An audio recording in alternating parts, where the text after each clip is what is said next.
I-try natin tong chocolate na to. Hindi siya yung Dubai chocolate, pero meron din siyang pistachio sa loob. Ayan. Hindi ka pa natitikman, kaya try natin ngayon.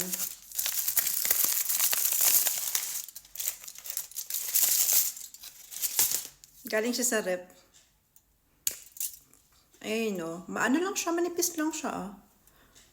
Ito yung pistachio sa loob. Try natin.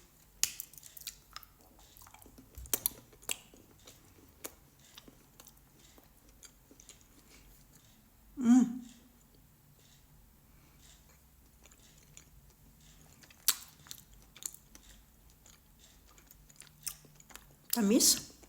Sobrang tamis, as in. Nalalasahan yung ano sa loob. Palaman. Pero gustong-gusto ng asawa ko, sabi niya masarap daw to kasi na-try niya na yung isang ano. Dalawa kasi to. Sarap.